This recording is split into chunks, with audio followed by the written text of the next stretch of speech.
Eh bien, bonjour à tous. Merci à Joël et aux organisateurs. Merci à CTC 42 pour l'invitation. Je suis très content d'intervenir à Saint-Étienne aujourd'hui. Alors, la question qu'il m'a été demandé de traiter, c'est d'estimer un petit peu ce qui relève de la croyance ou de la réalité dans cette fameuse transition énergétique dont on entend parler un peu partout.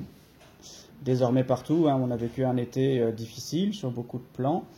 On sait que ça ne va pas forcément s'améliorer, je ne vais pas refaire l'état des lieux, je ne vais pas refaire les perspectives, on les a maintenant dans tous les médias.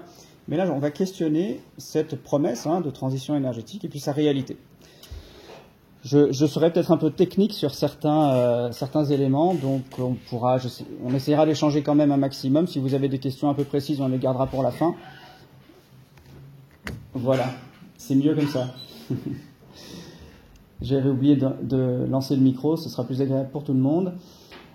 Voilà, donc je disais que c'est une conférence qui sera peut-être un peu technique, mais on essaiera d'échanger au maximum ensemble pour que s'il y a des points un petit peu imprécis, ils soient clairs pour tout le monde. Alors, on va repartir des questions les plus difficiles qu'on traite, nous, depuis que nous sommes sur Terre. C'est qu'est-ce qu'on fait là, pourquoi, comment, enfin, toutes ces questions philosophiques, métaphysiques, qui nous traversent, qui nous contrarient souvent. Je vais dresser un vaste tableau en lien avec cette image, progressivement. Je vais déjà distinguer plusieurs choses qu'on sait et qu'on ne sait pas autour de ce qui se passe sur ce tableau de chasseurs-cueilleurs, qui sont nos ancêtres, dont nous sommes tous issus. Alors la première chose, c'est que aujourd'hui, alors je vais revenir sur l'image précédente, ici il se passe quantité de choses qui sont liées à l'énergie. L'énergie, c'est ce qui nous fait être, vivre, ce qui nous permet de nous lever le matin, de nous coucher le soir, de passer une journée plus ou moins agréable. On a besoin de l'énergie pour être absolument tout. Notre corps a besoin de ce qu'on appelle de l'énergie pour faire fonctionner les cellules, faire circuler le sang, battre notre cœur, respirer nos poumons, etc. On a besoin d'énergie absolument de façon essentielle.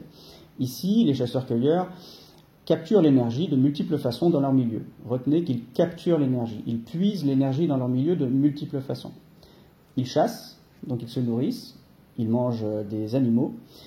On imagine qu'ils cueillent, mais ça c'est pas explicite dans l'image, mais on imagine qu'ils cueillent ou qu'ils ramassent des tubercules, ils se nourrissent aussi de végétaux. Et puis ils capturent aussi l'énergie dans leur milieu avec le feu, en brûlant de la biomasse, et cette énergie, elle a pour intérêt de leur permettre d'en consommer moins biologiquement, c'est-à-dire de leur protéger de la dissipation de l'énergie à cause du froid. Il fait froid sur ce paysage, donc on se protège du froid grâce au feu. Et puis bien sûr, vous savez que l'énergie transforme les aliments et en permet le feu transforme les aliments et en permet une meilleure assimilation. Donc l'énergie, là, dans cette image, est vraiment indispensable à absolument tout ce que nous sommes en tant qu'humains déjà en société. D'ailleurs, on voit qu'ils sont coopératifs, ils se rassemblent autour du foyer, ils travaillent ensemble pour capturer et se servir de l'énergie qu'ils trouvent dans leur milieu. Et alors l'énergie, on a un problème avec elle, et bien c'est qu'on ne sait pas ce que c'est. C'est important parce qu'on parle d'énergie tout le temps, dans les médias, dans les informations, en écologie en particulier. Chez les ingénieurs, où nous sommes ici, à l'ENISE, on parle d'énergie absolument tout le temps. Et en fait, on ne sait pas ce que c'est. C'est-à-dire qu'on ne connaît pas la qualité, on ne connaît pas la nature de l'énergie, on connaît ses propriétés, et éventuellement même, ce ne sont pas ses propriétés qu'on connaît, c'est ce qu'elle fait sur le monde qu'on connaît.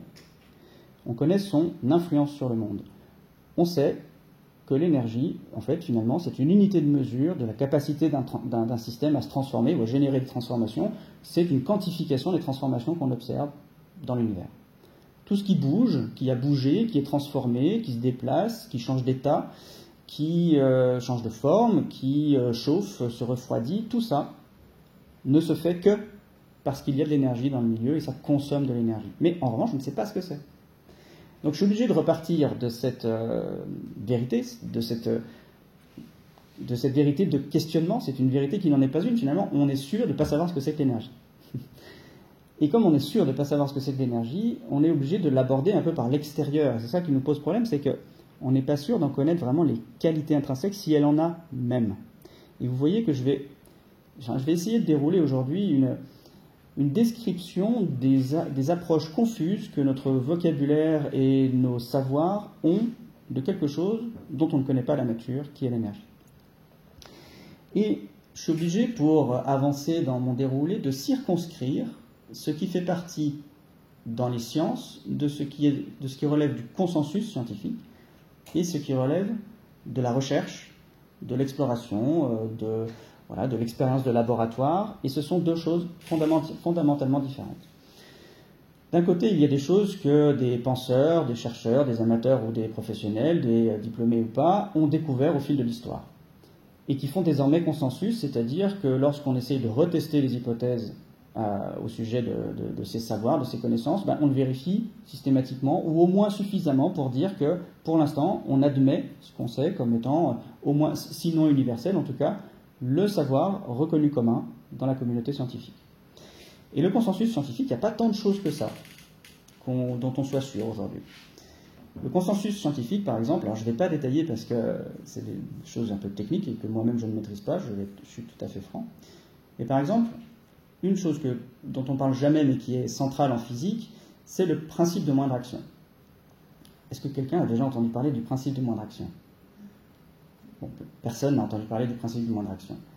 Ce principe-là est connu depuis 2 ou 3 siècles, il a eu une histoire, sa découverte a été progressive, et en gros il dit que tout ce qui subit un mouvement, une trajectoire, tout ce qui suit une trajectoire, suit cette trajectoire en minimisant une quantité qui s'appelle l'action, et en optimisant le rapport entre l'énergie cinétique et l'énergie potentielle. Voilà, c'est tout ce que je peux en dire parce que moi c'est tout ce que j'en maîtrise.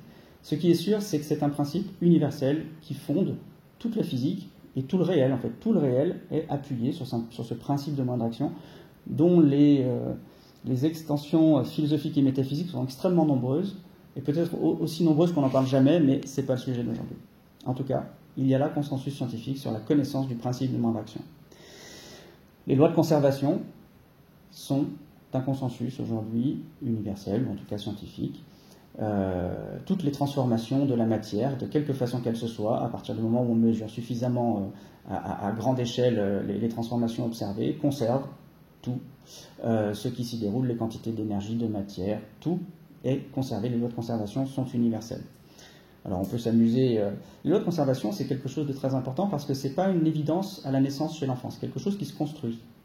L'enfant ne sait pas que lorsqu'il divise une boule de pâte à modeler, par exemple, lorsqu'il la divise, il va se dire j'ai plein de petites boules de pâte à modeler parce que j'ai divisé ma grosse boule de pâte à modeler, j'en ai fait plein de petites, donc j'en ai plus.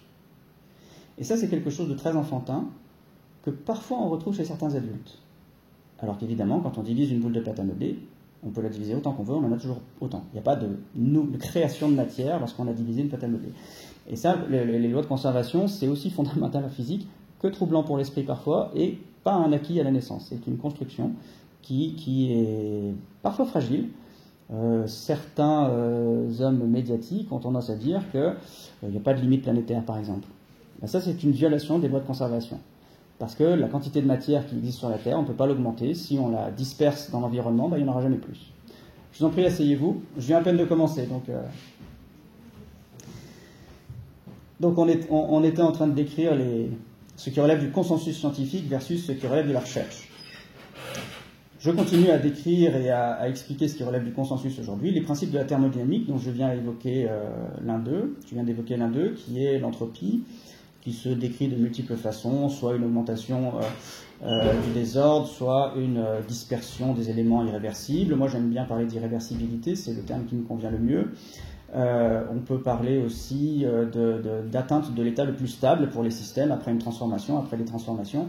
C'est une notion qui est délicate parce qu'en fonction de ce qu'on observe, on n'observe pas toujours de l'entropie. L'entropie est une quantité qui est censée augmenter tout le temps, mais ça dépend de la place de l'observateur. Donc c'est une notion délicate à manipuler. Quoi qu'il en soit, c'est une connaissance scientifique universelle.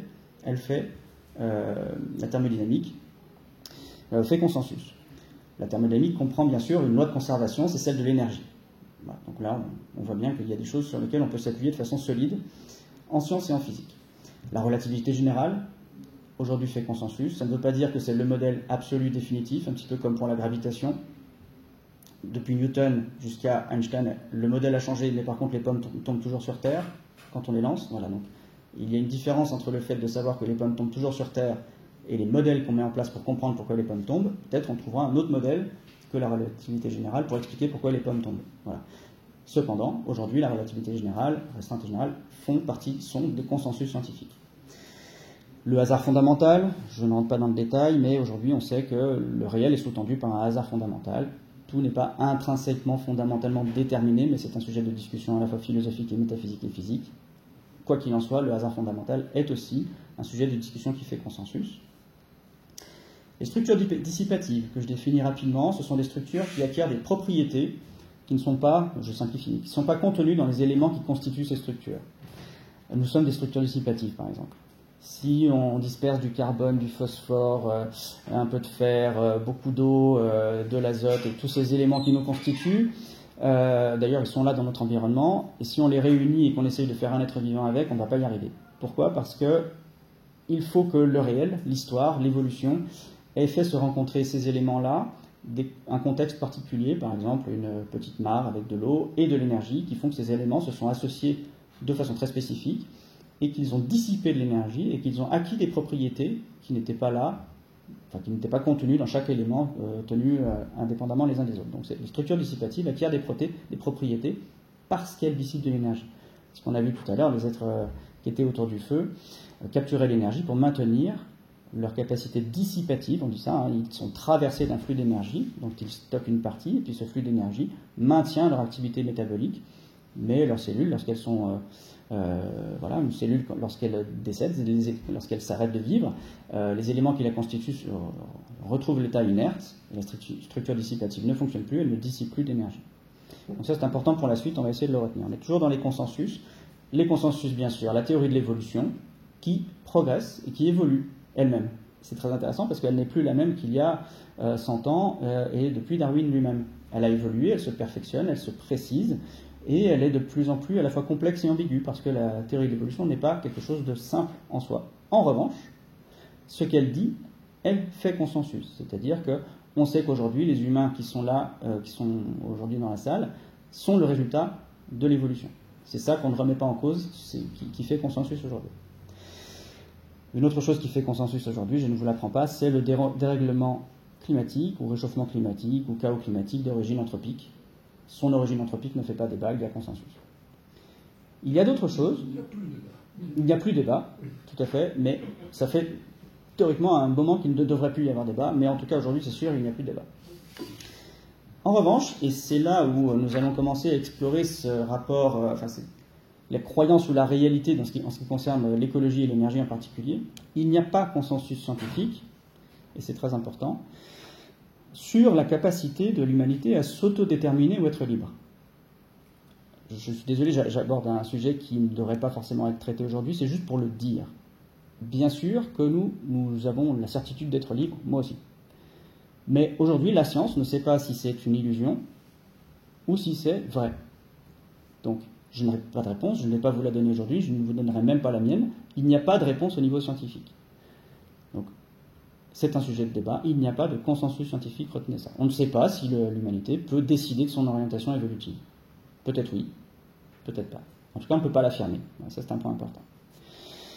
La capacité de l'humanité à protéger son milieu, alors c'est plus délicat, la capacité de l'humanité à protéger son milieu donc naturel, que ce soit hier ou aujourd'hui, ne fait pas consensus. D'accord ? On a envie, moi j'ai envie que ce soit le cas, j'ai envie que ça ait été toujours le cas, et j'ai envie, par exemple, que ça soit notre période aujourd'hui, une exception dans l'histoire, et qu'on puisse réparer ça et arrêter de détériorer le milieu. Bon, c'est une envie, c'est un désir, on a tous, on le partage. Mais il n'y a pas consensus scientifique ni sur le fait que dans l'histoire, l'humanité ait jamais protégé son milieu, parce que réduire son impact, ça ne veut pas dire protéger, ça c'est une notion importante. Et, a fortiori, si peut-être l'humanité n'a jamais vraiment protégé son milieu, elle n'a peut-être pas les moyens de le faire aujourd'hui non plus. Pas de consensus. Débat, bien sûr, pas de problème, mais pas de consensus. On peut très bien dire, l'humanité, elle n'a jamais protégé son milieu.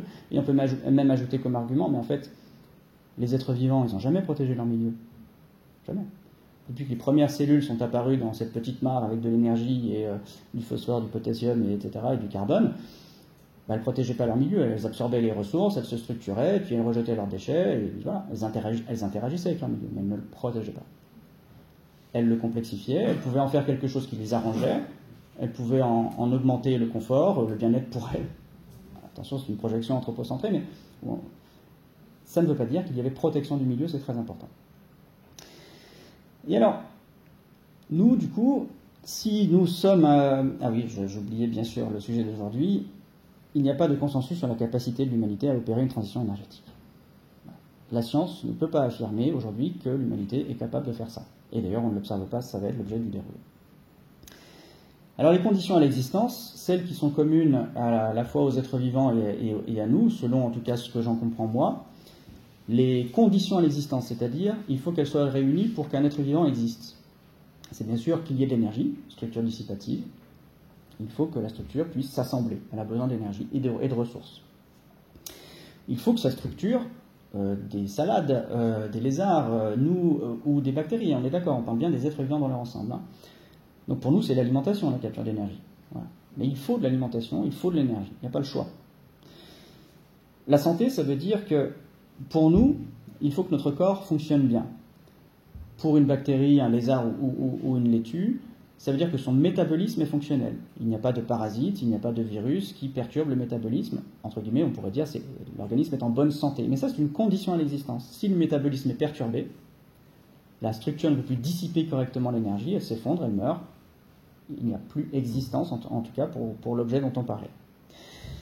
Et la sécurité, c'est le troisième paramètre qui me semble être une condition à l'existence, autant encore une fois pour les bactéries que pour nous. La sécurité, ça veut dire que l'intégrité de la cellule contre les agressions intérieures ou extérieures doit être maintenue. Et certainement que dans l'évolution, l'apparition de la membrane a été un moyen de défendre un milieu intérieur contre un milieu extérieur, de protéger ou de garantir la sécurité intrinsèque, l'organisation, la structure.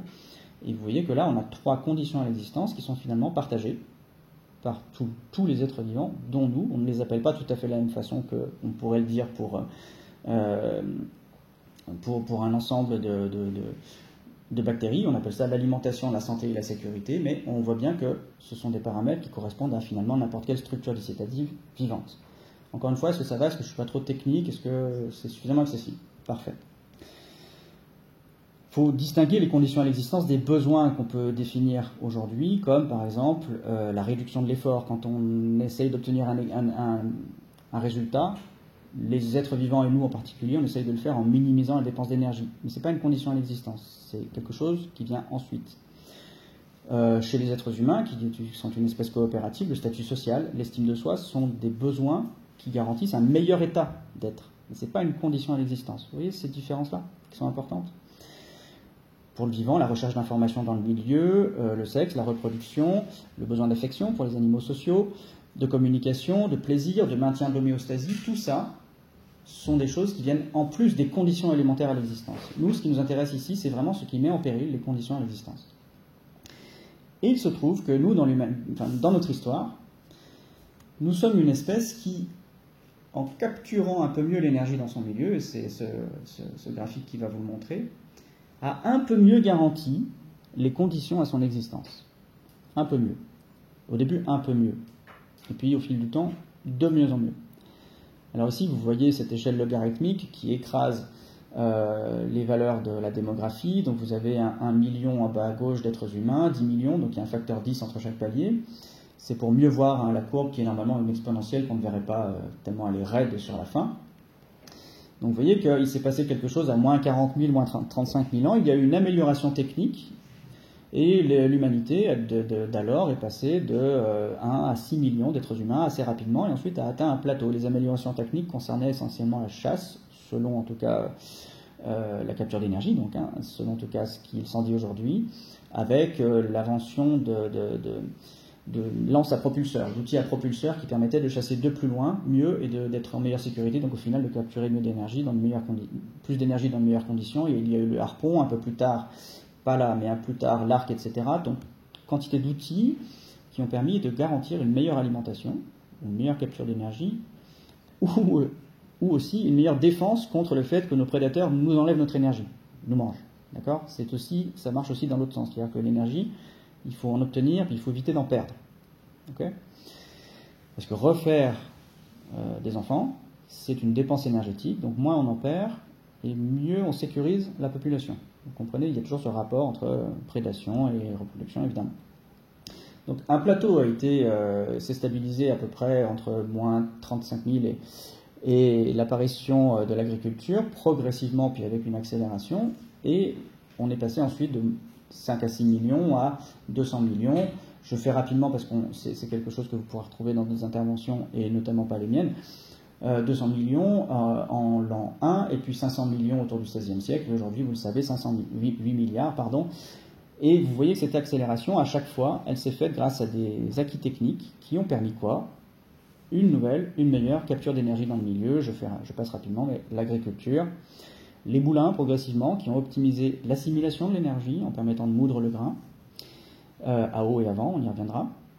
Et bien sûr, la grande accélération finale avec la découverte, entre guillemets, mais on y reviendra, ou en tout cas l'utilisation des hydrocarbures pour alimenter nos sociétés. Très bien. Donc nous sommes cette espèce qui, progressivement, peut-être même bien avant, ce graphe, Sapiens est âgé de 300 000 ans, a acquis des capacités techniques et cognitives et sociales qui lui ont permis de mieux capturer l'énergie dans son milieu et de croître sur le plan quantitatif, démographique, et d'améliorer ses conditions de vie.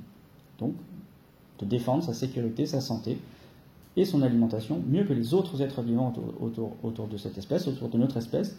Et là, ce n'est pas le sujet d'aujourd'hui, mais vous savez que cette amélioration de ces conditions en son sein ont eu pour résultat la détérioration progressive et en accélération du milieu, puisque l'énergie, on la prend dans le milieu, et qu'en plus, on y jette des déchets une fois l'énergie consommée, et c'est le cas pour les hydrocarbures. Donc c'est ce que j'appelle le dérégulocène. Alors vous entendez souvent parler de l'anthropocène, du capitalocène, de l'anglocène, du plantationocène, je crois que ça se dit comme ça. Quantité de termes en scène qui désignent de façon plus ou moins idéologique ou plus ou moins fidèle aux strates géologiques, qui désignent des périodes à partir desquelles on voit vraiment une transition observable dans les couches géologiques ou dans l'atmosphère, mais vraiment au niveau planétaire.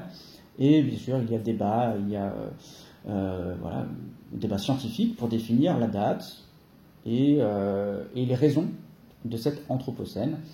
Je propose, moi, un dérégulocène parce que ça me semble être plus fidèle à une histoire longue et moins anthropocentrée, pour le coup, parce que le dérégulocène, c'est vraiment cette propriété pour moi de déréguler l'exploitation des ressources, dont l'énergie et les matières premières, les ressources en général, l'énergie et les végétaux ou les minéraux dans notre milieu, déréguler cette exploitation, c'est-à-dire le faire plus et mieux que les autres espèces dans le même écosystème. C'est ce que j'appelle vraiment un dérégulocène. Ça ne veut pas dire qu'avant, tout est régulé, il n'y a pas de régulation. Enfin, on pourrait parler plutôt d'autorégulation. Le vivant s'autorégule. Et nous, dans cette autorégulation du vivant avec lui-même, nous aurions, c'est une hypothèse de travail, déréguler les flux de ressources dans notre intérêt. Donc ce dérégulocène serait apparu progressivement, peu importe la date, mais dès qu'on aurait observé que là où se trouvait une communauté d'êtres humains, le milieu se trouvait moins bien, on pourrait dire que là, il y a un commencement de dérégulocène, avec des accélérations, comme on l'a vu, et peut-être une version finale du dérégulocène, où on ne s'occupe même plus tellement de savoir comment se porte la nature, ou en tout cas, on commence à se réintéresser à l'état de la nature depuis qu'elle nous renvoie des signaux qu'elle va si mal qu'elle nous fait du mal. Vous voyez, c'est assez récent, finalement. Mais jusque dans les années 60-70, on s'en fichait complètement. En fait, ce n'est pas tout à fait le cas, sauf que tout le monde n'était pas vraiment directement informé. Je vous conseille un livre de Jean-Baptiste Fressoz et Fabien Lecher, je crois, Les révoltes du ciel, qui montre que en fait, la connaissance du risque d'effondrement écologique était présente chez les élites intellectuelles et politiques dès l'après-Révolution française, en France et en Grande-Bretagne, et que cette connaissance-là a même servi et motivé la colonisation qui allait suivre le développement des républiques, etc., après la Révolution française. Donc oui, la connaissance sur la dégradation de la nature, c'est quelque chose qui est omniprésent, mais pas forcément très populaire, et souvent dissimulé derrière des récits qui transforment, qui occultent, qui métaphorisent le rapport à la nature. C'est l'objet d'autres conférences que j'ai pu faire. On pourrait dire que tous les récits, les grands mythes, même les plus anciens, bibliques ou mythologiques, antiques, etc., sont porteurs de la définition d'un rapport à la nature, d'une ontologie propre, mais qu'on ne le voit pas forcément très clairement et que ça nécessite une interprétation, une traduction. Voilà.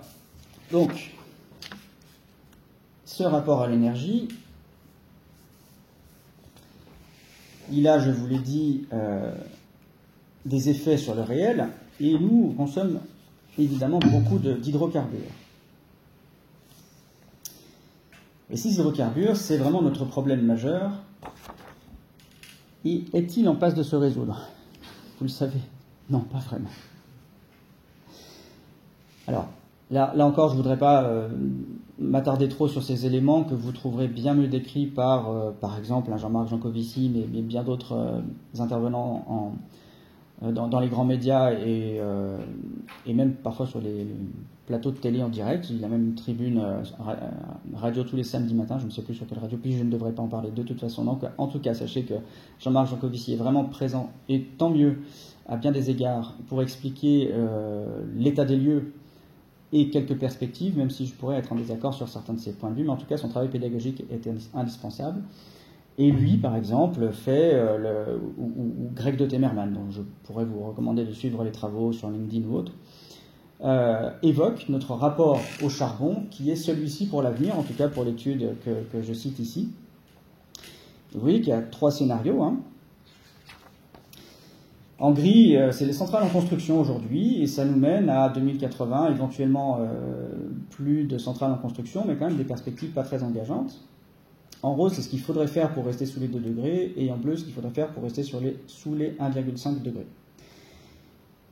Dans tous les cas, si on veut rester en dessous des 1,5 degrés, il faudrait tout fermer avant 2040. Bon, c'est vraiment un objectif qui semble en tout cas difficile à atteindre. On n'est pas sur des perspectives, contrairement à ce qu'envisage la transition énergétique, où on arrêterait de déployer ces infrastructures qui émettent du CO2 considérablement. On n'est pas sur ces perspectives-là. On sait ce que ça fait jusqu'à aujourd'hui, c'est-à-dire pas du tout de réduction des émissions, à peine parfois une décélération de l'accélération, ou un ralentissement de l'accélération, ou de l'augmentation si vous voulez. Mais on continue à voir la quantité de CO2 dans l'atmosphère augmenter drastiquement. C'est aujourd'hui la valeur de 417 ppm.19 qu'on trouve dans l'atmosphère, et avec une augmentation considérable chaque année, sans ralentissement vraiment notable. Sachant que si on arrive à un plateau stable et qu'on continue à émettre, les problèmes ne s'arrêtent pas, et qu'il faudrait vraiment ne plus du tout émettre rien, aucune molécule de CO2, pour que, après quelques années, le climat commence à s'arrêter de se réchauffer et ensuite légèrement se refroidir. Mais il faudrait que notre activité s'arrête d'un coup, sans plus aucune émission de CO2. On en est loin. Et puis, vraiment, je passe vite sur ces éléments parce qu'il y a suffisamment de matière par ailleurs. Et puis, ce n'est pas l'objet que je veux traiter avec vous aujourd'hui. Et je ne sais pas si vous avez vu cette animation, mais je pense qu'elle illustre bien ce qu'on a vécu cet été, et je tiens à vous la montrer pour un aspect méthodologique assez important.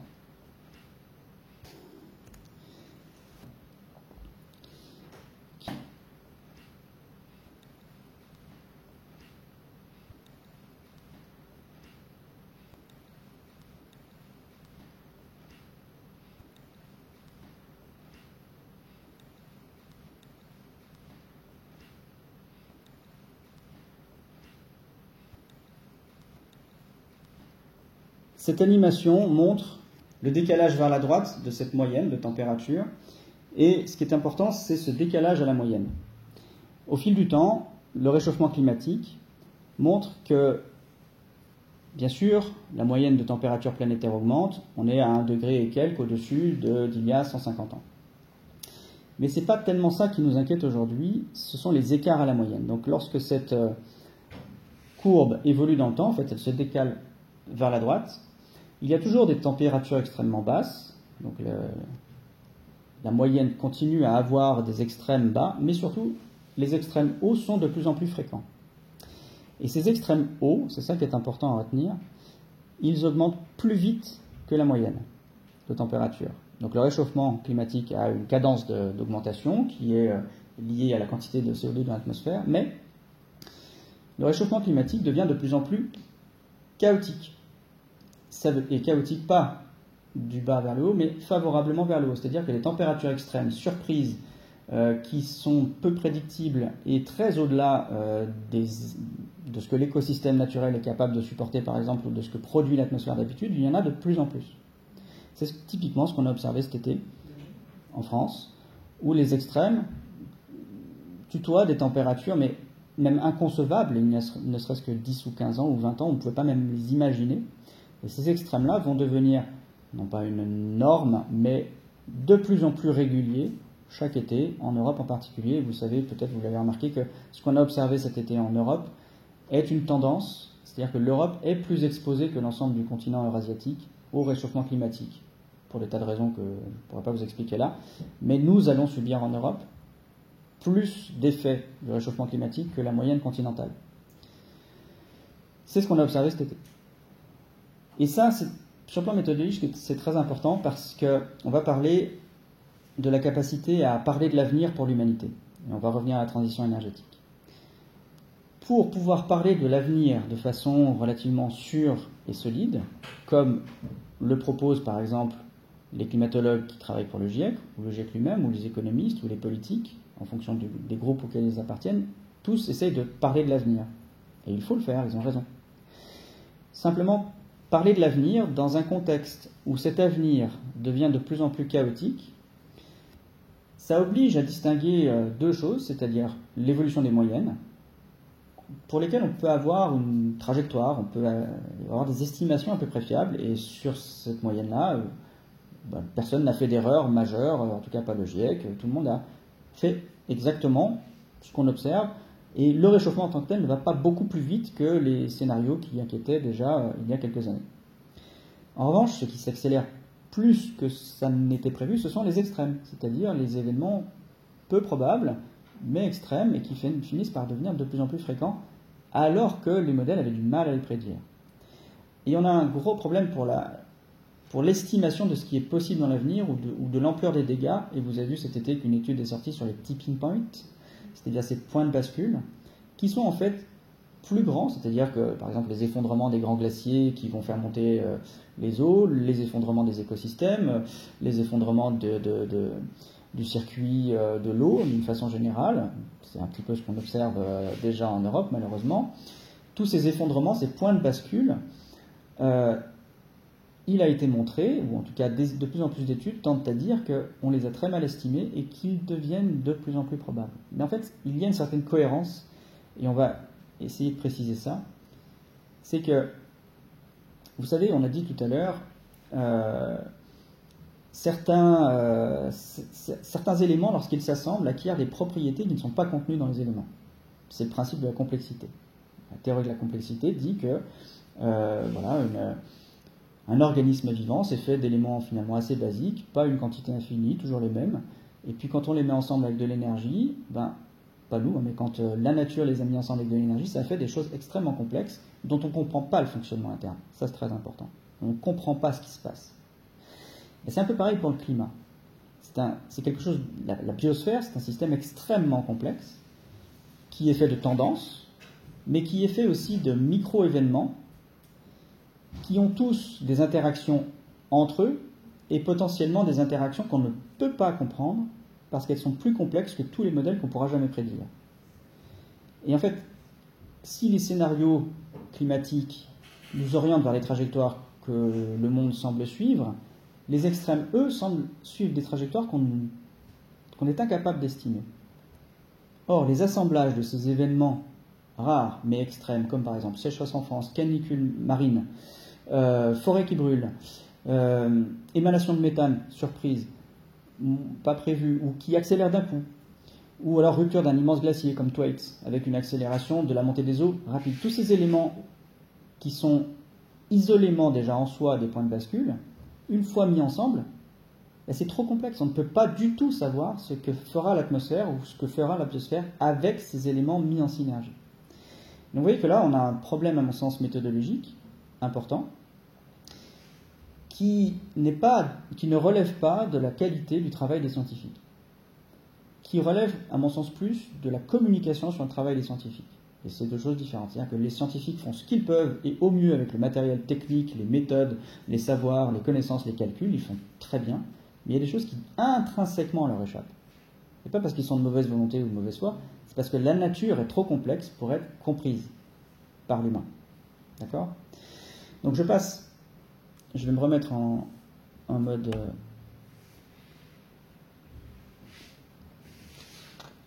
Vous retrouvez le PowerPoint ? Voilà, très bien.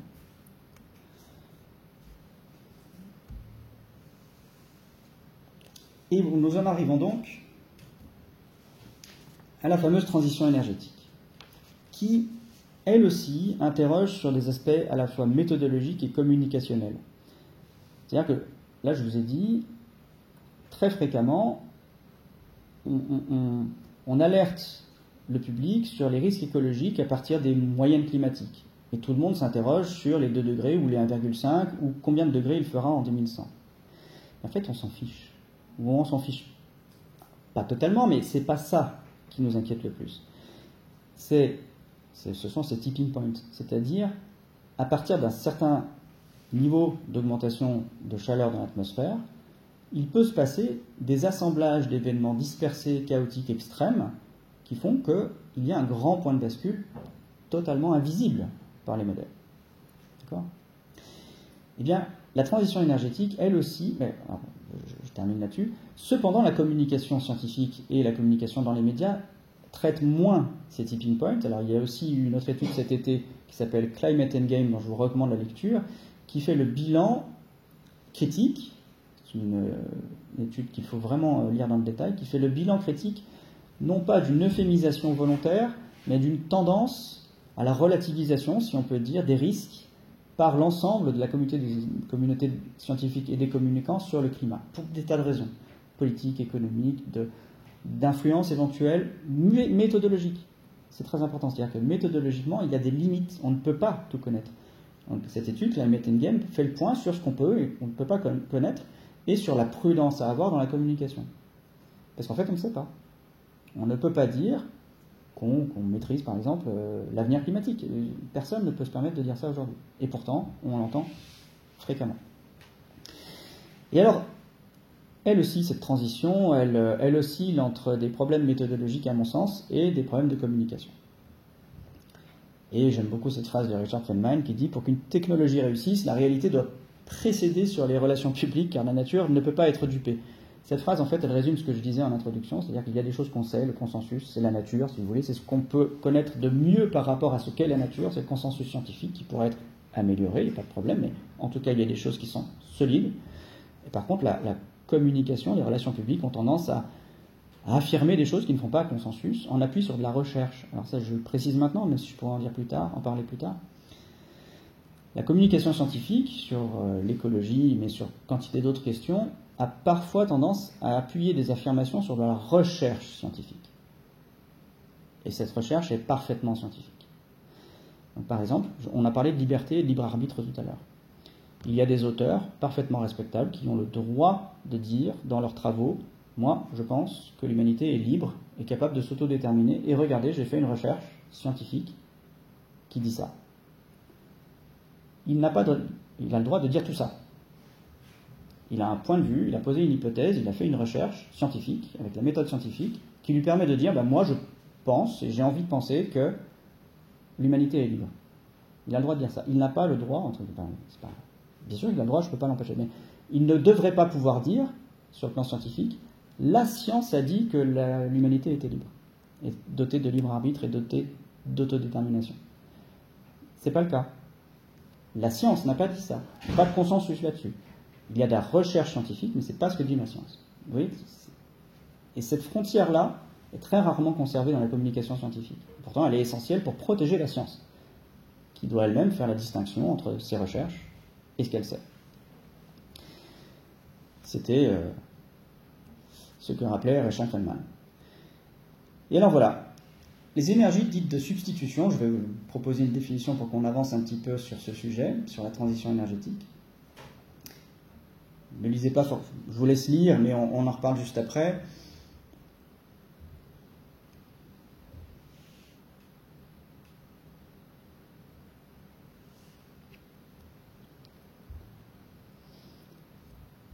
je reconnais ne pas toujours écrire de façon très claire. Mon objectif ici, c'était de définir un terme que j'utilise qui provient des ENR. Les ENR, c'est souvent ce qu'on qualifie d'être des énergies dites renouvelables, les énergies renouvelables.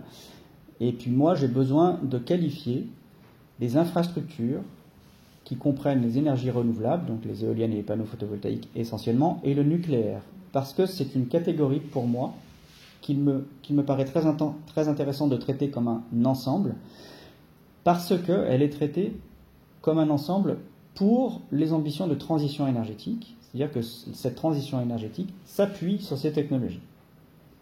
Il y a débat sur ce qu'on préférerait pour la transition énergétique, plutôt des énergies renouvelables ou plutôt du nucléaire. Certains disent les deux, mais en tout cas, elles ont toutes un point commun, c'est que ce sont des infrastructures qui sont censées décarboner nos économies. C'est ça leur point commun. Okay ? Des infrastructures qui vont capter de l'énergie dans le milieu, en espérant qu'en captant cette énergie dans le milieu, on réduise les émissions de CO2. Et je vais essayer de vous montrer que, je pense que, comme on l'a dit jusqu'à présent, méthodologiquement et sur la communication, il y a probablement certains problèmes. Ici, alors, j'ai publié en octobre 2021 un petit livre qui s'appelle « L'énergie du déni », dans lequel je traite quelques points que je vais vous énoncer ici. Et j'évoque l'éventuel risque que le développement des ENS, donc des énergies dites de substitution, les éoliennes, photovoltaïques et nucléaires, en fait, au lieu d'empêcher les émissions, au lieu d'empêcher les investissements dans les hydrocarbures, au lieu de les empêcher, finalement, ça participe à l'économie comme n'importe quelle industrie, et que ça aide aussi, quelque part, l'humanité à financer l'extraction des hydrocarbures. J'ai quelques éléments dans le livre lui-même, mais je vous propose de lire ces deux ouvrages. Donc, l'illusion de la finance verte et la croissance verte contre la nature. Il y en a d'autres qui sont sortis depuis et que je n'ai pas encore consultés, mais ceux-ci sont déjà de très bonnes analyses pour montrer qu'en fait, en gros, les systèmes financiers s'arrangent très bien de l'économie verte. Il n'y a pas de souci pour transférer de la valeur d'investissement d'un côté censé être vert de l'économie jusqu'à un autre qui est franchement sale. Voilà, donc je ne vais pas beaucoup plus loin aujourd'hui sur ce point. Mais je vais plutôt traiter d'un aspect technique de la transition énergétique pour montrer à quel point finalement on ne l'observe pas et qu'il y a des raisons concrètes sur le terrain pour lesquelles on n'observe pas de transition énergétique aujourd'hui. Alors ici, vous avez un exemple de panneaux solaires, de panneaux photovoltaïques installés sur un site d'exploitation du pétrole. À quoi ça sert ? Je vous pose la question.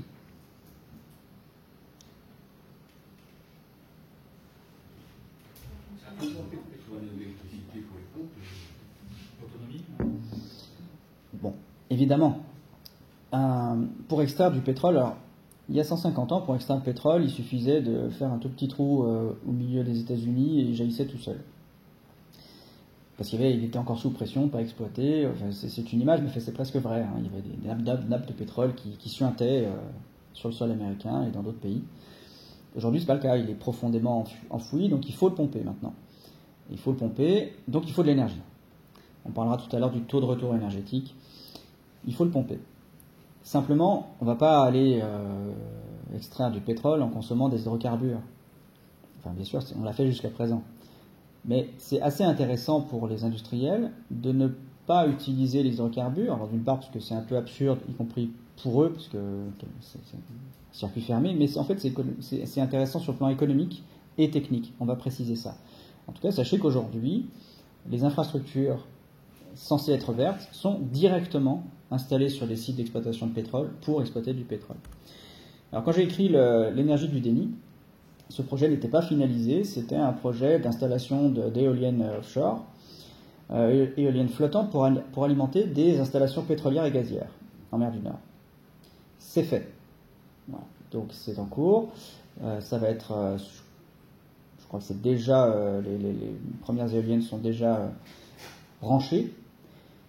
C'est-à-dire que là, il y a des raisons économiques et techniques évidentes, notamment techniques, parce que les plateformes sont en mer, donc les alimenter, c'est pas simple. Donc il vaut mieux mettre quelques éoliennes pas trop loin, pour que l'énergie soit disponible à la fois à moindre coût, parce que c'est largement subventionné. Alors, les livres précédents vous montreront à quel point les énergies vertes sont subventionnées, y compris dans ce contexte-là. Ou en tout cas, il y a détournement possible des quotas carbone, je ne fais pas un dessin, via les marchés carbone, pour les industriels, pour s'arranger et obtenir de quoi financer des énergies vertes, et ils le font. Et là, vous voyez qu'il y a un soutien des technologies dites vertes pour les technologies franchement sales. Ici, vous avez un dessin, c'est une image d'une vision d'artiste, d'un petit SMR ou PRM. SMR, c'est Small Modular Reactor, ou PRM pour réacteur nucléaire modulaire. Ce sont des petits réacteurs nucléaires qui ont la capacité, qui sont déjà mobiles, comme on peut le voir sur cette image. Alors ça n'existe pas encore, ce sont des prototypes tous, ça n'existe pas encore. En revanche, il y a plein d'usages possibles pour ces petits réacteurs nucléaires. C'est bien sûr pour l'alimentation en électricité civile de population, donc il y a des projets, mais beaucoup de discussions pour des raisons techniques, de sécurité. Ça n'est pas acquis que ça se fasse. En revanche, aux États-Unis et au Canada, il y a un très fort lobbying pour le développement de ces petits réacteurs modulaires, pour l'installation, en particulier au Canada, sur des sites dans la plaine de l'Alberta d'exploitation du pétrole. Parce que sur des grandes étendues territoriales où les sites sont dispersés, on ne peut pas amener par camion du fuel ou tirer des lignes électriques, donc c'est bien d'avoir de l'énergie sur place. Et il en faut beaucoup. Donc les petits réacteurs, ce serait très commode. Et donc là, aux États-Unis, ces SMR ont obtenu une certification, donc ça avance. On va peut-être passer à l'échelle industrielle, et en tout cas, le lobbying est très intense au Canada pour la production de ces petits sites, de ces petits systèmes de production d'énergie, mais pas pour le civil, hein, pour les plaines de l'Alberta, pour le pétrole. Et alors, ici, vous avez une illustration de ce qu'est la récupération assistée de pétrole. Est-ce que vous savez ce que c'est, la récupération assistée de pétrole ? Donc là, je le disais tout à l'heure, le pétrole, on a de plus en plus de mal à sortir du sol. Il est profond, il est enchâssé dans diverses roches ou sables. Et puis, il est aussi dans un état moins fluide. Voilà, ce sont des pétroles de moins bonne qualité qu'on va chercher. Et on en a besoin. Donc on va tout faire et on fait tout pour aller les chercher. Donc la récupération assistée de pétrole, ça consiste en l'injection d'un fluide chaud ou d'un gaz chaud, autant que possible, pour mettre de la pression dans les nappes et fluidifier les produits qui s'y trouvent. Et ici, vous avez un schéma qui montre comment, avec une tour à concentration d'énergie solaire, donc énergie verte, on chauffe de l'eau qui est injectée dans les nappes de pétrole, qui donc permet de sortir un composite d'eau et de pétrole.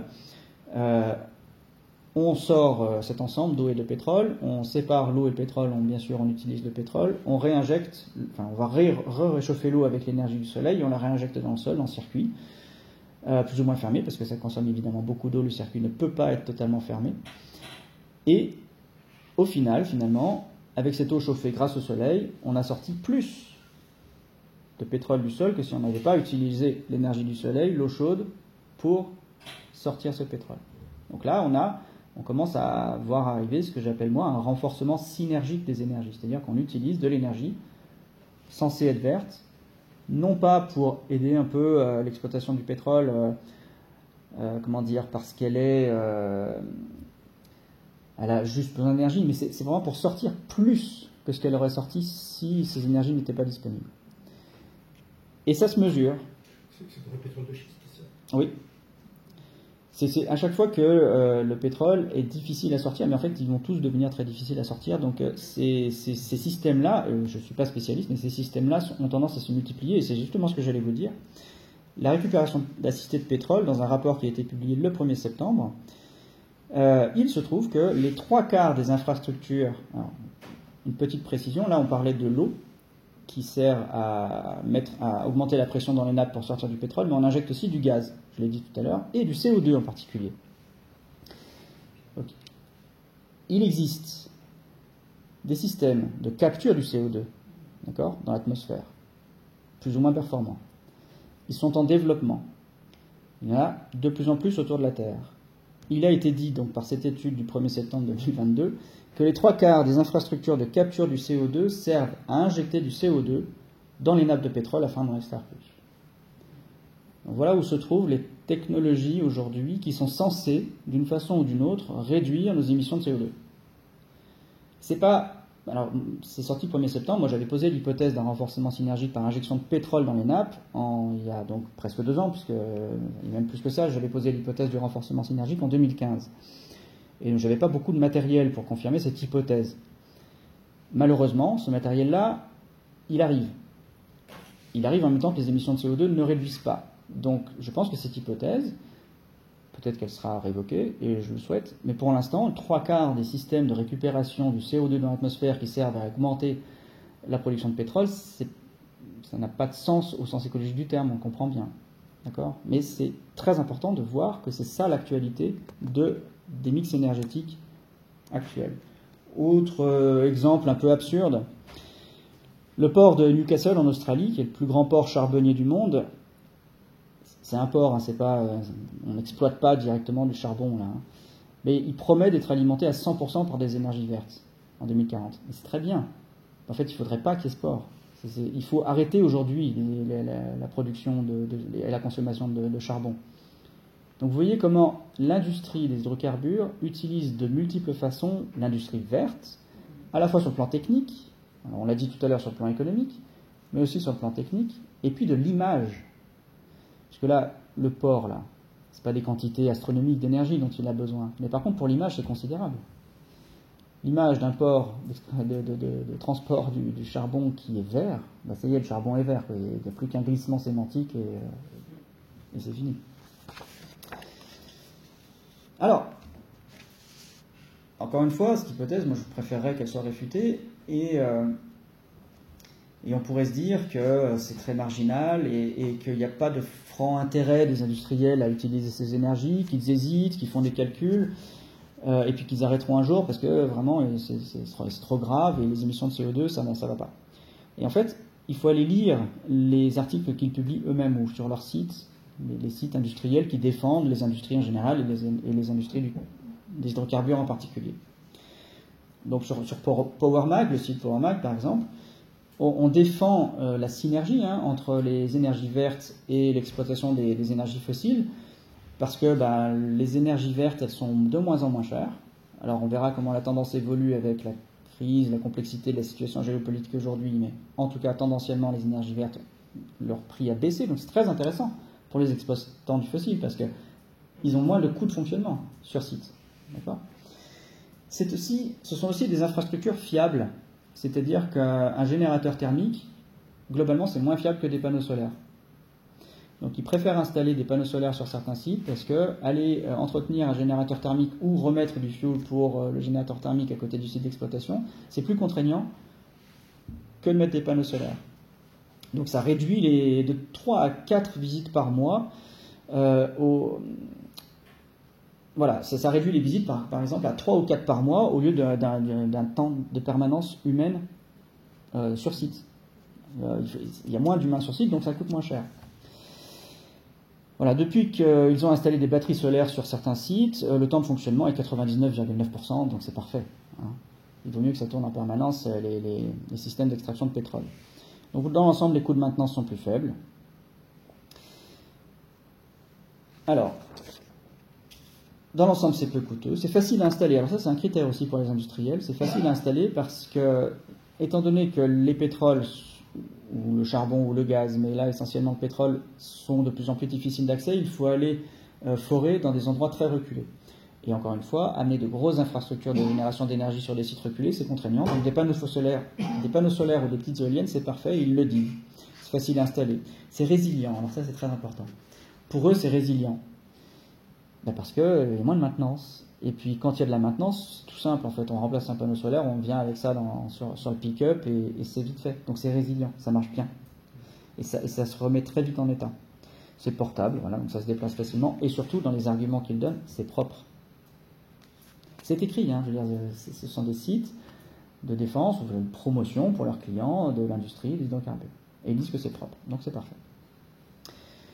Voilà, donc l'avenir pour eux est à la flexibilité. Et sans être... je vais être à la fois taquin et désolé.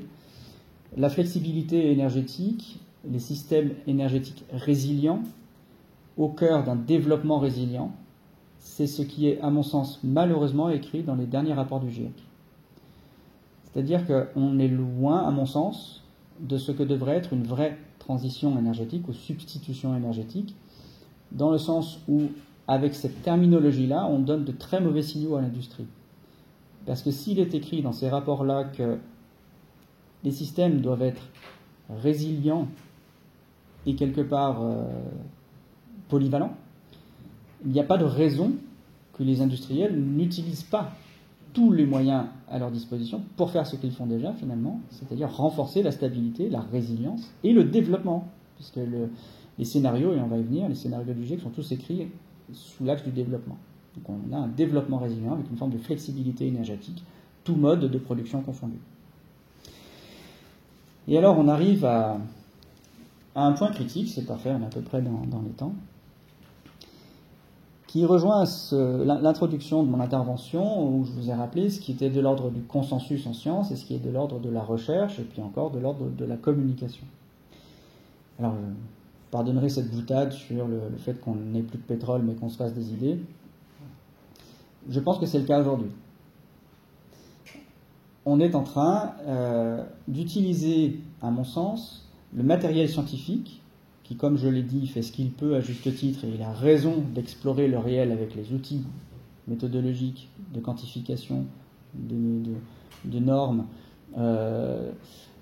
d'estimation, de scénarisation, de simulation. Les sciences ont raison de faire ça. Mais tirer les fils de la recherche pour dire l'avenir se passera de telle ou telle façon, c'est pour moi extrêmement risqué. Et en fait, il faut bien comprendre, comme le disait George Box, statisticien, que par définition, tous les modèles sont faux. Et c'est très important. Tous les modèles sont faux. Il n'y a pas un modèle climatique, en l'occurrence, qui soit fidèle, qui puisse être fidèle à l'avenir du climat. D'une part, parce que, moi je ne sais pas vous, mais il ne m'est pas possible, comme à aucun être humain, de prédire l'avenir. Voilà. Et cet avenir-là, on peut en estimer l'évolution, comme on le disait tout à l'heure, mais avec un delta, une marge, avec des possibles en plus et des possibles en moins. Et d'ailleurs, les scénarios du GIEC sont clairs là-dessus. Il y a une trajectoire moyenne, et puis il y a un pire et il y a un meilleur. C'est parfait. Il n'en reste pas moins qu'il reste intrinsèquement faux. Il n'est pas possible de dire ces scénarios-là vont se réaliser. D'accord ? Donc, pour évoquer Popper, il faut les considérer comme faux. C'est ça, en fait, que doit dire la science par rapport à ces modèles. Ils sont faux, mais ils sont utiles. Comme disait Box. C'est-à-dire qu'on n'a pas le choix. On n'a que ça comme matériel. Donc, ce sont des outils à la prise de décision. Mais il faut toujours se rappeler que ce sont que des estimations sur l'avenir. Okay ? Donc, les modèles, les scénarios, les simulations, autant pour le climat que pour la transition énergétique, doivent être pris avec d'immenses précautions, doivent être considérés avec d'immenses précautions. À plus forte raison, oserais-je dire que tout ce qu'on observe de prescription qui est issu du matériel scientifique, aujourd'hui s'avère être faux. Aujourd'hui, chaque jour qui passe s'avère être, sinon contredit, ou en tout cas titillé sur le pire de chaque modèle.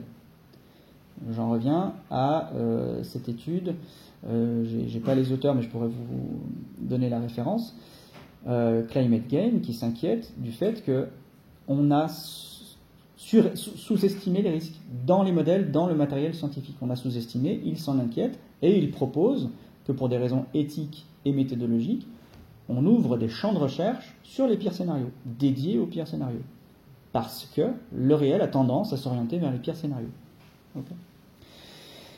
Donc, il y a des problèmes intrinsèques aux modèles, aux scénarios et aux simulations. Je vais en lister quelques-uns. Il est impossible de faire tenir toute la complexité du réel dans les modèles. En fait, cette chose triviale que je vous dis là devrait être acquise. Et ça ne l'est pas. Karl Jaspers disait en 1950, je vais momentanément mettre mes lunettes. C'est une citation un peu sortie de son contexte, mais il disait simplement « L'homme ne peut saisir la totalité puisqu'il est à l'intérieur de cette totalité ». Ça c'est vraiment un point méthodologique important. Il faut s'imaginer que, au-delà de la bonne foi et de la sincérité de tous ceux qui travaillent sur le climat, a fortiori qu'ils sont extrêmement contrariés émotionnellement et qu'ils en souffrent, il est extrêmement important qu'ils ne se disent pas qu'ils peuvent comprendre ce qui va se passer. Parce que s'ils se disent que leur travail, à plus forte raison qu'ils sont motivés par d'excellentes raisons de le faire, permettrait à l'humanité de savoir où elle va, c'est un danger supplémentaire. Parce que augmenter la certitude, une certitude de façon illusoire en fait, pourrait nous faire prendre des directions totalement contre-productives. Oui. L'affirmation récente de Valérie Masson-Delmotte disant que l'un des premiers effets apparents du Covid au niveau mondial est une relative prise de conscience fait qu'il était probable, pas certain, mais qu'il était maintenant probable que l'humanité ne disparaîtrait pas. Plein d'optimisme, évidemment, mais qu'est-ce que tu balayes même cela. Elle a raison de le penser. Elle a raison d'avoir une croyance. D'accord ? Elle a raison, parce que c'est indispensable pour l'humain de se dire qu'il y a des voies ouvertes et positives. C'est pas mon problème, c'est pas ma critique d'aujourd'hui. Elle ne peut pas dire que c'est la science qui lui permet de dire ça. C'est une nuance extrêmement importante. Et oui. Et elle a le droit de le penser. Et puis elle a du matériel scientifique pour le penser. Il y a de la recherche là-dessus. Donc elle a le droit de penser ça, et il faut qu'elle le dise. Il faut qu'à chaque fois qu'elle le dise, c'est mon opinion en fonction de ce que la littérature dit, la littérature scientifique, mais ça ne peut pas être une certitude collective. Ça ne peut pas l'être. A fortiori qu'on a déjà, sinon quelques années, voire quelques décennies de tentatives de prise de conscience, et que cette prise de conscience a été contrecarrée par des oppositions, par exemple, très très fortes, voire de la mauvaise foi, voire du climato-scepticisme, etc. Donc, il se passe quelque chose dans le réel quand les gens prennent conscience. Mais ce qui se passe dans le réel ne veut pas dire que cette prise de conscience change le réel positivement. La science ne peut pas dire ça. Et c'est pas ce qui se passe. Voilà. Alors, dans les modèles, les scénarios et les simulations, le choix des hypothèses et des variables est toujours subjectif. Puisqu'on ne peut pas avoir accès à toute l'information. On ne peut pas connaître tous les paramètres d'évolution de la biosphère. On ne peut pas savoir si, dans X années, les carapaces des crustacés juvéniles aujourd'hui, qui sont déjà fragilisées, ne vont pas être fragilisées à ce point qu'elles s'effondreraient d'un coup, c'est-à-dire que la reproduction de ces crustacés s'effondrerait d'un coup, ce qui est possible, pas certain, mais possible. Ce qui rendrait l'évolution des océans très différente de ce qu'elle est aujourd'hui, un effondrement de la vie, donc un effondrement des capacités océaniques à se stabiliser, en lien avec le climat, etc. Donc ces tipping points-là, je ne parle pas des forêts, je ne parle pas du méthane, tous ces tipping points-là ne sont pas admissibles tous en même temps dans un modèle parfait de la biosphère. Donc comme on ne peut pas intégrer tous les paramètres, on est obligé de faire des choix, et tous ces choix sont subjectifs.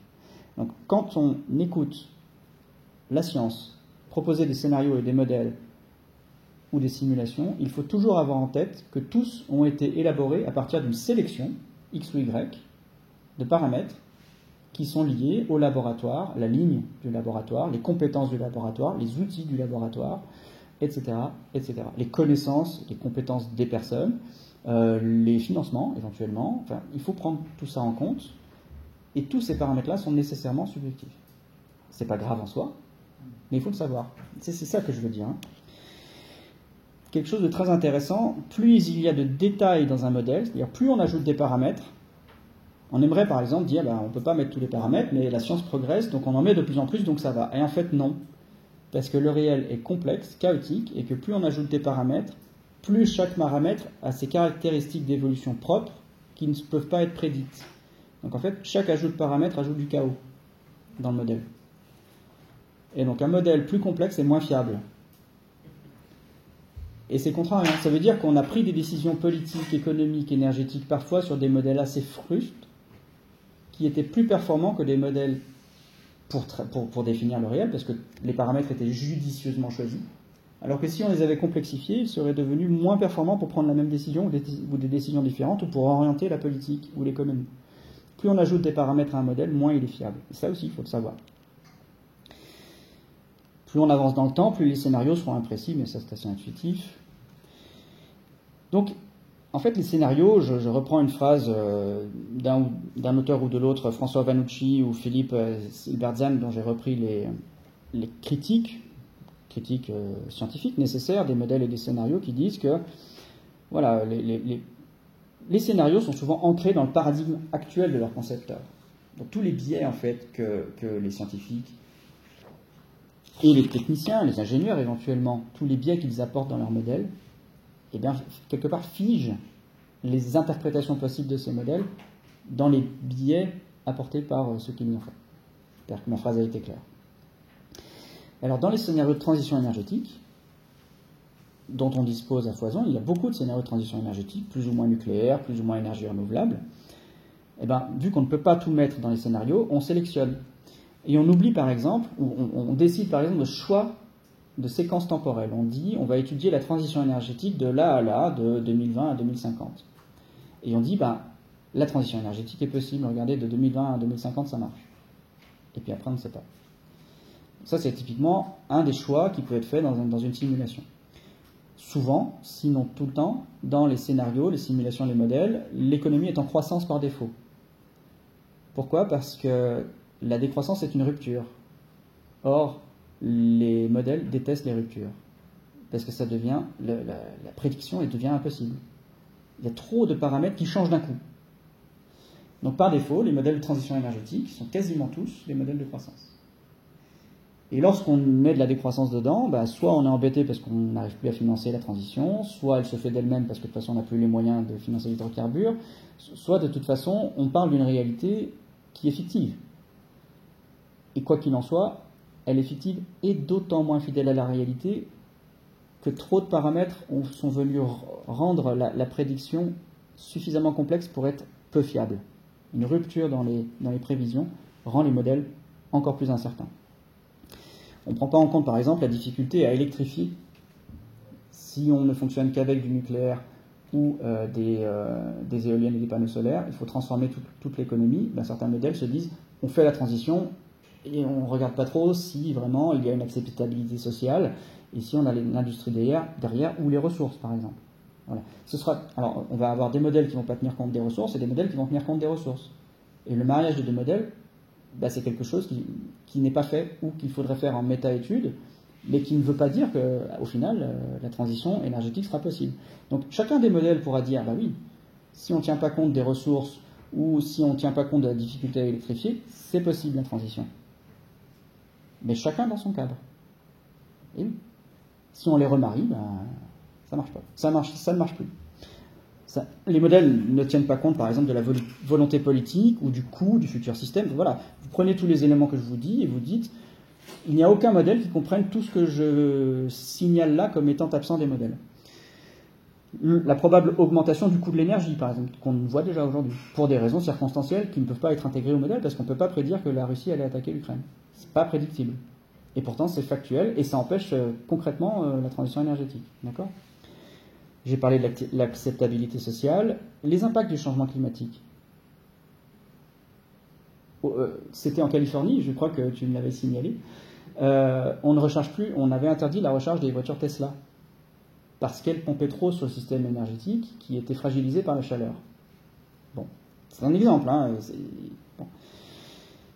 On ne tient pas compte, par exemple, des effets sur la biodiversité, sur les matières premières, je l'ai dit, et on ne peut pas estimer des effets rebonds, par exemple. Et on ne tient pas compte de l'inertie globale des systèmes, ou quand on en tient compte, ça veut dire qu'on a écarté d'autres paramètres qui nous permettent de tenir compte de celui-ci. Aucun modèle, aucun scénario, aucune simulation ne peut être totalement fidèle à la réalité. Alors, pourquoi j'ai parlé au tout début de l'intervention du consensus scientifique et des hypothèses ou des champs de recherche scientifiques. Parce que si aucun scénario ne peut comprendre toute la forme du réel, toute la complexité du réel, aucun ne peut intégrer ça. En revanche, tous devraient intégrer ce qui fait déjà partie des consensus, puisqu'ils sont déjà vérifiés, partout, tout le temps. Et il y a quelque chose dont on a parlé déjà, c'est le principe d'irréversibilité. Il est universel. D'accord ? Toutes les transformations physiques sont irréversibles. Typiquement, votre café au lait, vous ne récupérerez jamais votre cacao. Et ça marche pour le café. Vous ne récupérerez jamais votre café ou votre chocolat après l'avoir mélangé à votre lait. C'est une image, c'est une métaphore, mais ça marche très bien. Lorsqu'on fabrique des boîtes de conserve avec du... comment ça s'appelle ? Ce perturbateur endocrinien, le bisphénol, qui protège les aliments de la boîte, lorsqu'on en a fabriqué des millions, sinon des milliards, et qu'ils sont dispersés dans la nature ou brûlés, les perturbateurs endocriniens sont dispersés de façon irréversible. On n'ira jamais les récupérer, parce qu'en fait, la possibilité énergétique d'aller les chercher est verrouillée. C'est trop dispersé, toutes ces transformations-là ont rendu le retour en arrière impossible. Donc là, c'est massif, mais voilà, l'exemple typique de la bouteille qui se casse par terre, c'est un principe d'irréversibilité. Et dans les machines, voilà, c'est là où je voulais en venir, dans toutes les machines de l'univers, s'il y en a ailleurs que sur Terre, toutes les transformations à l'intérieur sont irréversibles. C'est-à-dire que toutes les usures, tous les frottements, toutes les dégradations chimiques dans les panneaux photovoltaïques, toute la porosité dans les cuves de centrales nucléaires, tout ça, ça se produit et ça ne peut pas naturellement revenir en arrière. Ça ne se répare pas tout seul. D'accord ? Ça veut dire que, structurellement, ontologiquement, qualitativement, toutes les machines de l'univers, s'il y en a d'autres que sur la planète Terre, voient leur fonctionnement se dégrader avec le temps. Toutes, absolument toutes. Même les structures de conversion d'énergie que sont les éoliennes, les panneaux photovoltaïques et les centrales nucléaires. C'est-à-dire qu'on peut simuler une transition énergétique avec des machines en considérant qu'elles fonctionnent et qu'elles remplacent les hydrocarbures, l'hypothèse de travail. On sait qu'on ne pourra pas intégrer tous les paramètres dont j'ai parlé précédemment, mais en revanche, on a tendance à oublier, à mon sens, donc ça c'est une critique personnelle, que de toute façon, quoi qu'il arrive, tous ces scénarios-là doivent tenir compte que toutes les machines qui sont censées remplacer les hydrocarbures vont s'arrêter de fonctionner un jour. C'est sûr et certain.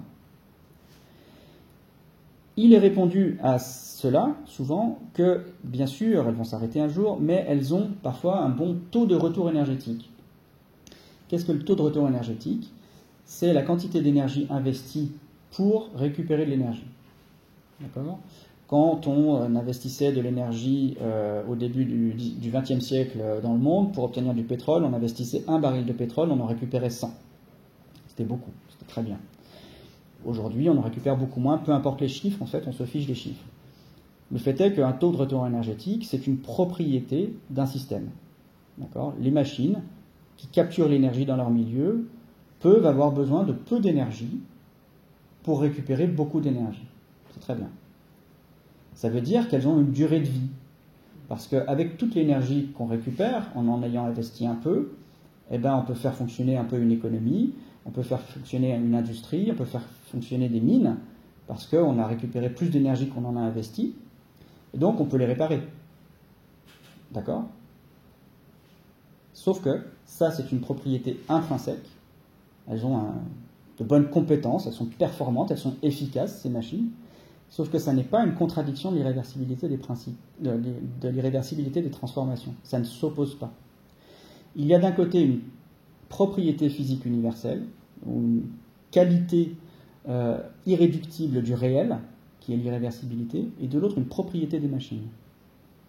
Et je ne crois pas que quelque machine que ce soit sur Terre, aussi performante soit-elle, soit capable d'aller au-delà des limites physiques universelles. Même si elle est très performante, elle va s'user. La société qui travaille avec elle, les usines qui sont alimentées par cette industrie, par cette machine, tout ça, tout est soumis à l'irréversibilité des transformations, tous les fonctionnements de la société thermo-industrielle de toutes les machines, tout ça va se dégrader avec le temps. C'est un principe universel.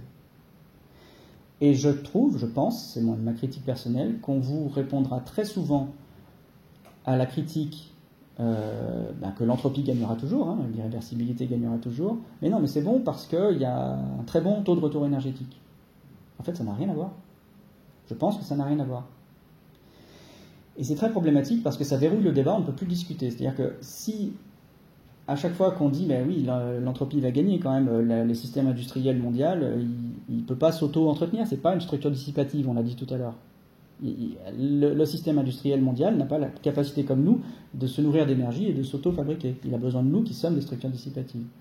Et donc, comme il ne peut pas s'auto-alimenter et s'auto-réparer, ben, il va nécessairement subir l'entropie. J'espère ne pas être trop technique, ça va? Ou trop... Rapide détour, oui. Le taux de retour énergétique, en effet, entre un baril de pétrole investi et 100 récupérés il y a encore 20 ans, environ 20-30 ans, et aujourd'hui, où on commence à creuser les puits, on n'est plus qu'entre 1 à 10, de 1 à 10 à 1 à 20, et au niveau des gaz de schiste, je crois qu'on est entre 1 et 3 ou 1 et 5.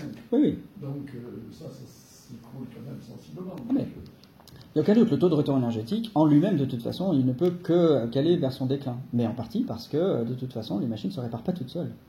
Tout de même, si les machines sont performantes, elles ne se réparent pas toutes seules, mais avec notre aide, la question, les limites ne sont pas intrinsèques à la machine, elles sont intrinsèques aux autres limites planétaires qui font que les machines ne pourront pas être entretenues, peut-être, mais encore faut-il savoir de quoi elles ont besoin pour être durables. Donc les machines peuvent être durables sous réserve qu'elles soient performantes et qu'elles n'enfreignent pas les autres limites planétaires. Votre transition me convient au plus haut point, parce que j'allais justement vous proposer de discuter. On arrive à un moment de discussion, de débat. Je vais vous poser une question et on va essayer de la travailler ensemble. Parce que là, vous me demandez si des machines, finalement, suffisamment performantes ne pourraient pas durer parce que notre société continuera à fonctionner, donc on les réparerait, etc. D'accord ? C'est une excellente question. Et moi, je vais une excellente proposition de réflexion. Je vais vous poser la question, est-ce que pour vous, le vent, pour les éoliennes, les rayons du soleil pour les panneaux photovoltaïques et les atomes pour les centrales nucléaires, ce sont des sources d'énergie ? Ce sont des constantes. J'ai appuyé un mot dans ma phrase. Source. C'est-à-dire que rien ne se perd, rien ne se crée, c'est ça que vous voulez me faire dire ? Alors, je vais préciser. Est-ce que le vent, les rayons du soleil ou les atomes sont des sources d'énergie pour les sociétés thermo-industrielles ? Ce sont des flux, et les flux peuvent être captés. Oui, très bien. Jusque-là, je suis d'accord avec vous. Essayez de réfléchir au terme de source. Est-ce que c'est bien important ? Ah oui, c'est majeur. Est-ce que c'est important. Du moment que j'ai un flux, est-ce que j'ai besoin de connaître la source pour faire tourner mon moulin ? Est-ce que pour vous... Le nucléaire, il faut bien l'uranium. Oui. C'est pas ça, la chose. Alors, est-ce que pour une société humaine, ici thermo-industrielle, mais est-ce que pour une société humaine, on va se limiter au vent par exemple, est-ce que pour une société humaine, le vent est une source d'énergie ? C'est aléatoire. C'est aléatoire, mais tant qu'il y a du flux, il y a de la possibilité d'exploitation. Il y a l'apparence. Ouais. Comment ? Il y a l'apparence que le vent soit. Il y a l'apparence. Oui. Pourquoi pas ? Le vent tourne. La Terre tourne et ça dure plus que la vie d'un homme. Bon, la Terre tourne, elle entraîne un certain nombre de flux, donc des flux hydrauliques et des flux éoliens. Donc, tant que la Terre tourne, on doit pouvoir se brancher sur ces flux pour faire quelque chose. Alors, on doit pouvoir se brancher sur ces flux pour faire quelque chose. Très bien, on peut le faire, on sait faire une éolienne, il n'y a pas de doute, je suis d'accord avec vous. Donc, on peut capturer l'énergie du vent pour s'en servir. Jusque-là, je suis d'accord avec vous. Est-ce que c'est une source ? Allez jusqu'au bout, parce que pour moi, ce n'est pas une bonne question. Oui, mais je pense que c'est une question... pour être tout à fait honnête avec vous, c'est assez récemment que je me suis interrogé sur ce terme spécifique. Alors, on va reprendre l'histoire. Vous vous souvenez tout à l'heure du graphique sur la démographie de l'humanité. Et on va reprendre les conditions à l'existence. L'alimentation, la santé et la sécurité, mais la condition la plus critique, c'est l'alimentation. Il faut que les êtres vivants puissent capturer de l'énergie, puissent avoir de l'énergie. Et les êtres vivants, fortuitement au départ, il y a eu de l'énergie, ils se sont structurés et ils se sont nourris de cette énergie. Et pour eux, le soleil est une source d'énergie. Ça veut dire qu'il suffit qu'il soit là ou qu'il soit en face du soleil pour les organismes photosynthétiques, et le soleil directement, parce que les organismes ont ces propriétés-là auparavant, les fait croître. C'est une source d'énergie. Pour les sociétés humaines, la chasse, donc les animaux, ou la cueillette, ce sont des sources d'énergie parce qu'il suffit de puiser dans le milieu directement à partir de sa capacité corporelle, d'accord, sans outils même, parce qu'avant les outils on mangeait déjà. Donc le milieu est une source d'énergie, sans extension technique, sans extension exosomatique au départ. Après, on a développé nos extensions exosomatiques, nos outils, nos techniques, mais au départ, on avait une source, et c'est à partir de cette source qu'on a développé ces techniques, qu'on est devenu plus nombreux, et qu'on est devenu ce qu'on est aujourd'hui. L'alimentation, c'est une source, le bois, c'est une source de chaleur, on maîtrise le feu depuis 800 000 ans, hein. Donc, on sait allumer des brindilles pour faire brûler une bûche, avoir du feu, et à partir de ce feu, on peut développer ensuite, à partir de rien, hein, des instruments, des techniques, des fours, de la sidérurgie, quantité de choses qui n'étaient pas là et qui sont apparues grâce au feu en tant que source d'énergie. D'accord ? Avec les hydrocarbures, il s'est passé la même chose. Nous étions des sociétés industrielles grâce au feu qui provenait du bois, essentiellement de la biomasse. Et puis on était des sociétés agricoles parce qu'on mangeait déjà.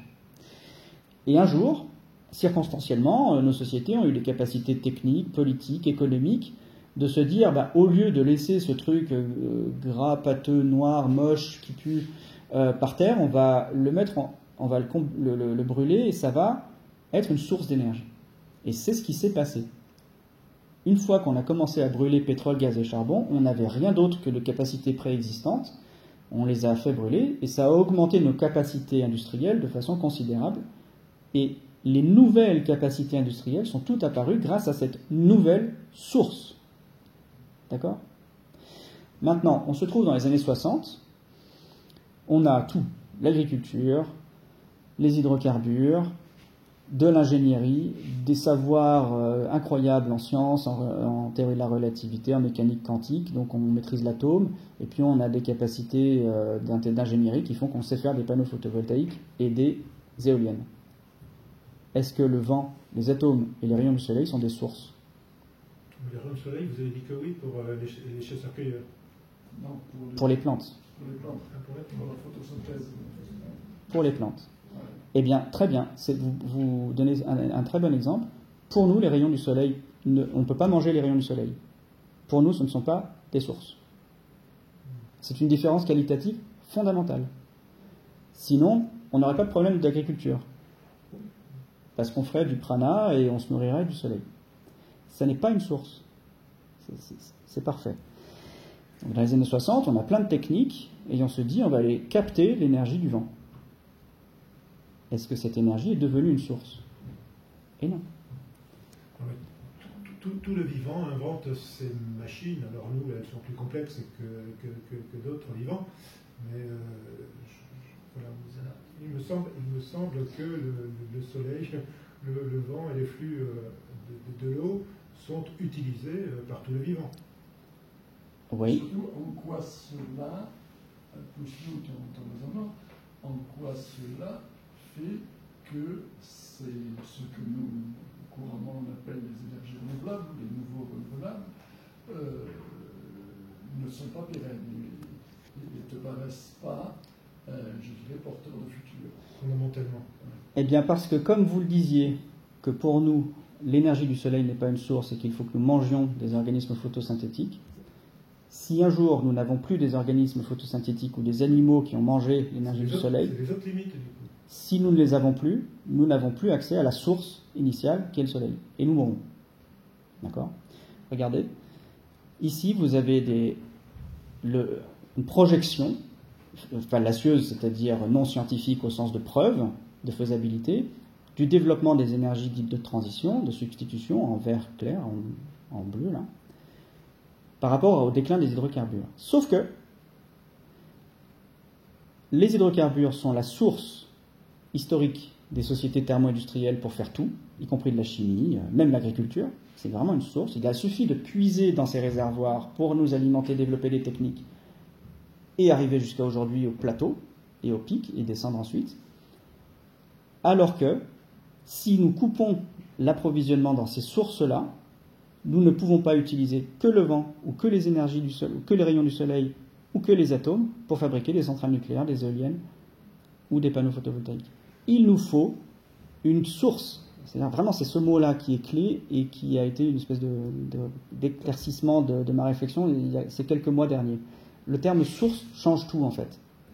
Oui, mais quand même, je ne suis pas pour défendre la société industrielle. Simplement, je suppose en termes de durabilité, qu'en changeant d'échelle, en raisonnant en termes de territoire et d'hommes respectueux du reste du monde à des échelles successives emboîtées, on devrait pouvoir penser des technologies durables. Alors, après, la question de savoir si avec la fission on est potentiellement meilleur qu'avec la fusion ou si ça demande tellement d'autres destructions qu'on n'y arrivera jamais. Après, sur la question de l'énergie solaire, il semblerait qu'on soit assez mauvais pour utiliser l'énergie solaire qui est potentiellement pléthorique. Encore une fois, je ne souhaite pas qu'on vive en dépensant autant d'énergie qu'on dépense aujourd'hui. Mais voilà, on serait organisant autrement, avec moins de monde sur des plus petits territoires respectueux, etc. On peut continuer d'inventer des machines un peu plus performantes pour une communauté, un territoire, etc. Oui, donc, voilà. Je vous suis là-dessus. C'est-à-dire qu'il reste des possibles. Je ne dis pas que l'avenir est fermé. Ce que je veux dire par là, c'est qu'on se pose la question de la substitution, c'est-à-dire remplacer quelque chose par quelque chose. Et oui, c'est ça la question qu'on se pose. C'est est-ce qu'on va pouvoir éviter des émissions de CO2 en remplaçant des infrastructures par d'autres qui permettraient de faire fonctionner peu ou prou. Qu'est-ce que vous dites sur la fusion et sur le fait qu'on utilise très mal l'énergie solaire? Alors ça, même moi, ça ne m'intéresse pas dans le sens où on va pouvoir préserver la société industrielle, mais bon, puisqu'on est sur ce débat... Là, vous avez des réponses quantitatives. Donc très mal, ça veut dire qu'on pourrait faire mieux, c'est une réponse quantitative. Après, vous avez une réponse encore quantitative, c'est la fusion. La fusion, ce serait formidable parce qu'on aurait beaucoup. C'est deux réponses quantitatives. Moi, la réflexion que je vous propose, elle est qualitative. Certes, je suis sûr qu'on peut faire des machines très performantes, j'ai aucun doute là-dessus, et on va le faire. Est-ce que qualitativement, ça va faire de l'uranium ou de n'importe quel rayon de soleil ou n'importe quelle intensité énergétique ou n'importe quel flux d'air une authentique source? Si ça ne devient pas une source, on restera toujours dépendant de nos véritables sources, même pour faire fonctionner une centrale à fusion. Parce qu'une centrale à fusion, si on l'isole complètement des approvisionnements en hydrocarbures qui sont notre source historique, eh bien peut-être qu'elle pourra boucler sur sa propre production d'énergie pendant un temps, avec une société qu'elle alimentera, avec des industries électriques, des fonctionnements électriques, des services électriques. Ça va boucler, sauf que l'entropie va forcément, qualitativement, impacter le fonctionnement, puisque tout ça c'est des transformations, avec le temps. Et là, vous comparez, vous opposez, mais c'est pas vous qui le faites, c'est notre construction mentale de la transition énergétique. C'est opposer des problèmes qualitatifs, qui font consensus, universel, avec des réponses quantitatives, un très bon taux de retour énergétique, une très grosse machine, une très grande efficacité, etc. Ce que je crains, c'est que votre conclusion, ça soit de dire un homme avec des machines, c'est pas durable. Et si c'est ça la conclusion, j'aurais tendance... Alors, les machines, c'est pas forcément la société industrielle. C'est ça que j'essaie de dire. C'est un homme avec des machines, ça n'existe pratiquement pas. Voilà. Et donc, c'est quoi le coup d'après, quoi? Alors, oui, le coup d'après, il est extrêmement hypothétique et il est sous-tendu par les questions que vous venez de soulever. Est-ce qu'un homme avec des machines, ça marche longtemps? Parce qu'il faut quelque part que tout ça soit alimenté par une source d'énergie, pas par de l'énergie. Je ne dis pas que l'énergie, il n'y en a pas dans le vent. Je dis que ce sont des énergies de complément. On peut aller les chercher, ça s'ajoute. Mais on ne pourra jamais se servir que de ça. Mais on ne peut pas progresser sur l'utilisation de ces énergies? On peut progresser, on le fait. Mais ça, c'est quantitatif. On peut améliorer les systèmes de capture. qualitativement, ça veut dire que même si on améliore beaucoup une centrale nucléaire et qu'elle devient extrêmement performante, si on l'isole d'une source d'énergie pour se réparer longtemps, eh ben, elle va finir par se dégrader et s'arrêter toute seule, comme votre cafetière. Si vous n'appelez pas de temps en temps Darty pour la remplacer parce qu'elle est cassée... Sauf dans les dystopies où c'est les robots qui prennent le pouvoir. Exactement, mais c'est de la dystopie. Votre cafetière et la centrale nucléaire, sur le plan scientifique, ce sont des objets dont les transformations mènent à la dégradation du service rendu. Pareil.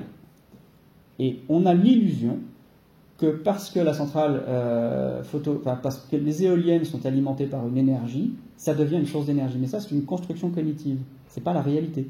Une éolienne, ça reste une éolienne, c'est un convertisseur d'énergie, mais ça ne fait pas du vent une source. Vous voyez ce que je veux dire? Ça ne change pas l'avenir de l'éolienne intrinsèquement. Mais je vous en prie, merci beaucoup pour votre présence. Alors, je vois justement que le temps file. Je pense qu'on a traversé pas mal de questionnements méthodaux. Et je vais vous proposer, pour prolonger le débat, et prolonger le débat ailleurs qu'ici, de réfléchir à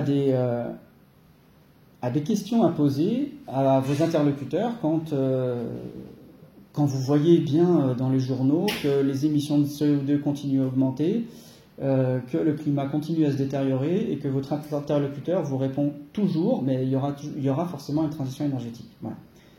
Ça, c'est le réel qui n'avance pas comme on voudrait, et votre interlocuteur qui, en toute bonne foi et en toute sincérité, et il ne faut pas lui en vouloir, c'est comme ça, croit en la transition énergétique. Je dis croire, parce qu'aujourd'hui, la science n'a pas démontré que la transition énergétique était faisable. Entendu ? Et il a raison de le croire, je ne vais pas l'en empêcher. Qu'est-ce qu'on va lui dire maintenant qu'on a ces problèmes qui s'accumulent et cet interlocuteur? Je vous propose de poser ces questions-là pour ouvrir le débat. Il n'y a pas de transition énergétique pure, il y a une transition alors citoyenne, ça veut dire qu'il y a 15 transitions pour que ça marche, il n'y en a pas qu'une. Tout à fait. Là, la question qu'on se pose, c'est est-ce qu'on va pouvoir réduire les émissions de CO2 en continuant à se nourrir d'énergie? C'est ça la question, hein. C'est est-ce qu'on va pouvoir substituer des technologies par d'autres? Alors là, on va... Démographique et organisationnel. Ah ben ça, alors, je vous suis d'autant plus que justement le politique a un rôle absolument majeur pour gérer tout ce qui relève de la transition, de la continuité, de la résilience. Le politique est absolument central. Mais quand le politique dit que la transition énergétique a été prouvée par la science, je suis en désaccord total, c'est faux. Voilà, c'est ça vraiment l'objet que je tiens à dire aujourd'hui. Et donc pour que ce débat ne nous rende pas fous, parce qu'au bout d'un moment, quand on va continuer à voir les émissions de CO2 augmenter et qu'on va continuer à nous dire que la transition énergétique est possible, il y en a qui vont vraiment exploser. Et puis il y en a déjà qui explosent, les climato-sceptiques, les relativistes, les pseudo-scientifiques, ils explosent déjà. Donc il faut vraiment réinjecter du sens dans le débat, sinon c'est, à mon sens, très dangereux pour nos sociétés. Alors quelques questions. Quelles sont les démonstrations, pas des modèles, hein, des scénarios, des simulations scientifiques sur lesquelles s'appuient les affirmations de preuves de faisabilité pour la transition ou de solutions pour décarboner la production d'énergie? Quand un scientifique, un politique, un communicant, un vulgarisateur vous dit la transition est possible, demandez-lui quelles sont ses sources.